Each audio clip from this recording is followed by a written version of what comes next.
नमस्कार, मेरा नाम है डॉक्टर पुरु धवन और आज इस वीडियो में हम बात करने वाले हैं कि किडनी फेलियर पेशेंट में क्रिएटिनिन क्यों बढ़ता है।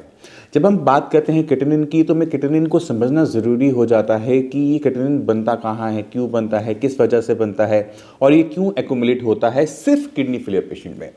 तो क्रिएटिनिन जो है एक ऐसा प्रोडक्ट है जो हमारी मांसपेशियों में बन रहा है। जब हम खाना खाते हैं, खाना डाइजेस्ट होता है, खाना डाइजेस्ट होकर जब हमारी मांसपेशियों के पास जाता है ताकत निकालने के लिए, तब उस प्रोसेस के अंदर मसल मेटाबॉलिज्म के अंदर एक बाय प्रोडक्ट है क्रिएटिनिन। यानी जब तक हमारे पास मांसपेशी हैं तब तक उस इंसान के शरीर में क्रिएटिनिन बनेगा ही बनेगा। जिसके पास मांसपेशियाँ कम हैं तो कम बनेगा, जिसके पास मांसपेशियाँ ज़्यादा हैं उसके शरीर में ज़्यादा बनेगा। तो कहने का मतलब ये है कि क्रिएटिनिन बनता रहता है शरीर में 24 घंटे। बट अब जब क्रिएटिनिन बन रहा है, गंदगी बन रही है, तो कोई ना कोई भगवान ने हमारे सिस्टम बना रखा होगा जिससे वो हमारे शरीर में कंट्रोल में रहता है।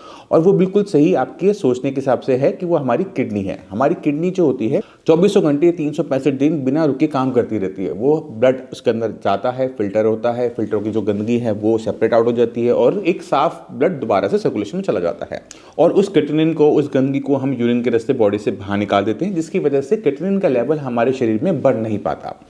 बट अगर किसी भी कारण से किडनी फेल हो जाए, बीपी की वजह से, शुगर की वजह से, तो नुकसान ये होता है कि किडनी की यही काम करने की क्षमता, खून को साफ करने की, गंदगी को बाहर करने की, सेपरेट करने की, वो कम होनी शुरू हो जाती है। जिसका रिजल्ट क्या होता है कि हमारे शरीर में जो क्रिएटिनिन है वो इकट्ठा होना शुरू हो जाता है, जो कि हमें अपनी केएफटी रिपोर्ट में भी देखने को मिल जाता है। अक्सर जितने भी किडनी फेलियर के पेशेंट होते हैं जो ओपीडी में आते हैं, मिलने आते हैं, उनके माइंड में बस एक चीज़ घुसी हुई होती है कि क्रिएटिनिन मेरा बढ़ रहा है।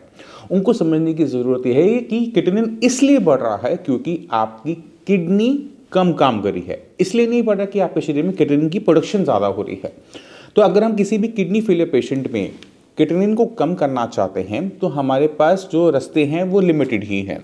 पहला रास्ता कि शरीर में क्रिएटिनिन बने ही कम, राइट? हो सकता है ऐसा, हो सकता है। दूसरा तरीका ये होता है कि अगर क्रिएटिनिन को हम यूरिन के रास्ते, किडनी के रास्ते ज़्यादा मात्रा में निकालते रहते हैं तो भी हमारे ब्लड के अंदर क्रिएटिनिन की मात्रा डाउन होनी शुरू हो जाती है। तो हम दोनों ही रास्तों को समझने की कोशिश करते हैं कि कौन सा रास्ता सही है, कौन सा रास्ता गलत है।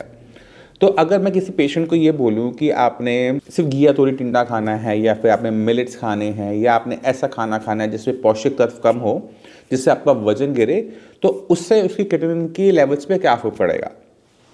तो जब हम ऐसा खाना खाते हैं या खाना नहीं खाते कि हमारा वजन गिरना शुरू हो जाता है, हमारी मांसपेशियाँ कम होनी शुरू हो जाती है, तो तकरीबन 5 किलो वजन गिराने पे 1 पॉइंट क्रिएटिनिन का कम हो जाता है। यानी अगर मेरा वेट 80 केजी है, 80 किलो है, मैं 75 पे ले जाऊंगा तो मेरा क्रिएटिनिन जो 5 था वो 4 हो जाएगा। अब यहाँ पर किडनी ने काम करके इसे बाहर नहीं निकाला है। हमने क्या किया, हमने अपने शरीर की मांसपेशियाँ कम कर ली और मांसपेशियों में जहाँ क्रिएटिनिन बनता था वो कम हो गया है, जिसकी वजह से हमारा क्रिएटिनिन डाउन हो गया। ये जो खाना कम करके क्रिएटिनिन को डाउन करने का तरीका होता है, ये सबसे खतरनाक तरीका होता है, क्योंकि जब हमारा वजन गिरता है तो हमारे शरीर में वीकनेस आती है। अब एक किडनी फेलियर पेशेंट की बॉडी में बहुत सारी दिक्कतें और भी हैं। प्रोटीन भी लीक आउट हो रहा है, बॉडी जो है वो वीक होती जा रही है। तो अगर हम अपना वजन गिराना शुरू कर देते हैं तो पेशेंट का जो डायलिसिस का ऑप्शन है वो खत्म होना शुरू हो जाता है, पेशेंट वीक होना शुरू हो जाता है, पेशेंट की बॉडी में स्वेलिंग आनी शुरू हो जाती है, हीमोग्लोबिन कम होना शुरू हो जाता है, पेशेंट से बेड से नहीं उठा जाता, वीकनेस बहुत ज़्यादा आ जाती है और किडनी भी कम काम करना स्टार्ट कर देती है। क्यों? क्योंकि जब आपने बॉडी में खाना नहीं डाला तो आपकी किडनी को भी नहीं मिला, और जब किडनी को खाना नहीं मिला तो वो और कमज़ोर हो गई। पहले से वो कमज़ोर थी और कमज़ोर हो गई। तो जो क्रिएटिनिन आपका डाउन गया था अब वो बढ़ना शुरू होगा और पहले से ज़्यादा बढ़ेगा और शरीर में वीकनेस और अलग टाइप की कॉम्प्लिकेशंस भी बॉडी में आपको देखने को मिलेगी। तो अब हमने करना क्या है, अगर हम अपनी किडनी से ही काम लेना चाहते हैं तो हमें ये समझना पड़ेगा कि किडनी को नुकसान किस चीज़ ने पहुँचाया।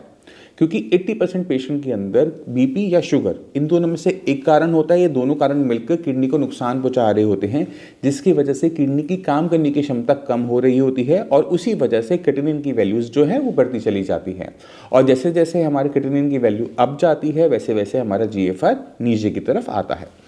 तो हम क्या करेंगे, सबसे पहले हम उस बीमारी को आइडेंटिफाई करेंगे, क्या वो बीपी है या वो विश शुगर है। जब हमें एक बार रीज़न पता लग जाता है कि वो बीपी है या शुगर है, तो दूसरा क्वेश्चन में हमें काम करना क्या पड़ता है कि इसे कंट्रोल में लेकर आना पड़ता है।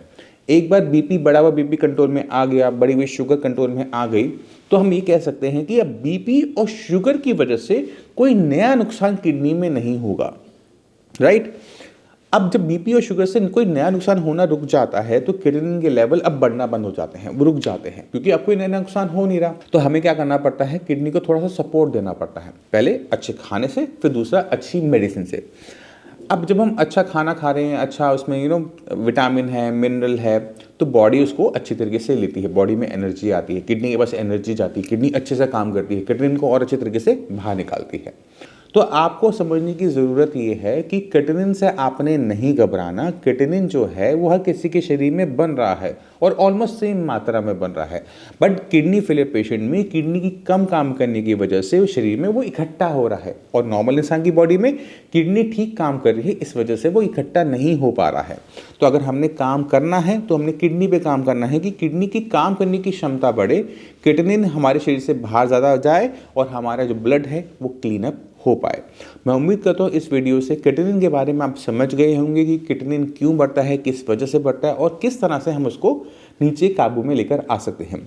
इसी के साथ आप सभी भी चलने की आगे चाहूँगा। मिलते हैं अगली वीडियो, तब तक के लिए नमस्कार।